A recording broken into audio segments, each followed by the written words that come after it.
newest transition-era model is the HO scale Pennsylvania G22 gondola.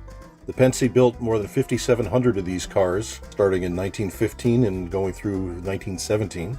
They're 46-foot cars, 70-ton capacity as built, and they remained in service right through Penn Central and into Conrail, particularly in work train service. Starting in about 1930, many of them were equipped with 100-ton trucks and assigned to container service. They hauled multiple small containers of Pensy's unique design, and they were used for various dry aggregate materials like cement and so forth.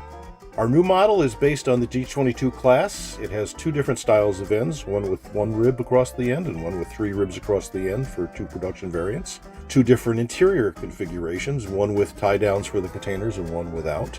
We're offering both G22 and G22B container cars. And the accurate container load is included with the G22B and will also be available separately. We have samples of these models that we're showing off this weekend at Springfield. Take a look, and we'll have more on the website very shortly. Our other new freight car announcement for this weekend is the Pacific Car and Foundry 5241-foot boxcar, commonly referred to by modelers as the Berlin Mills car.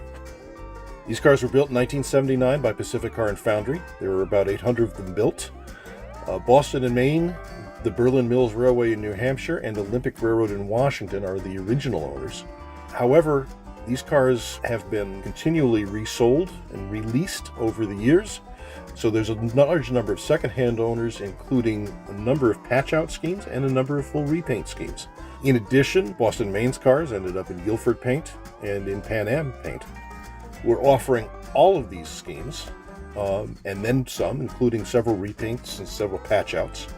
These patch-outs can actually be seen in service today under BKTY and CAIX reporting marks. BKTY cars are often seen in beer service from Mexico, which is kind of fun.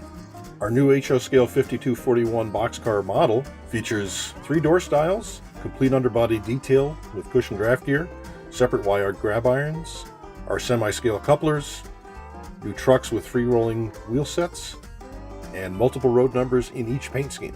Check out our website for more information.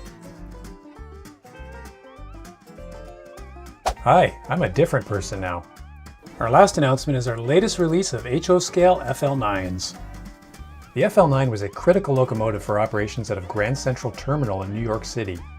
Originally operated on the former New Haven lines, the fleet's operating area spread under Penn Central and Conrail/MTA to include the former New York Central lines north along the Hudson River.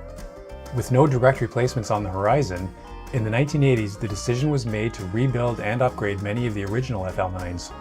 Rebuilding typically included the addition of head-end power to replace the older steam heat boilers, as well as upgraded braking systems and electronics. These rebuilds were done in several batches for Metro-North and Amtrak. Notable among these rebuilt units were those which were sold to the Connecticut Department of Transportation, or CONDOT, and were rebuilt by Morrison Knudsen in 1984 and 85. Owned by CONDOT, they were operated by Metro-North. These units re-entered service wearing their original classy New Haven-McGinnis scheme. Among other details, they featured a different head-end power fan arrangement and a nearly flat rear end. Ha! Rear end. And that wraps up our 2024 Springfield launch announcements. Rapido out.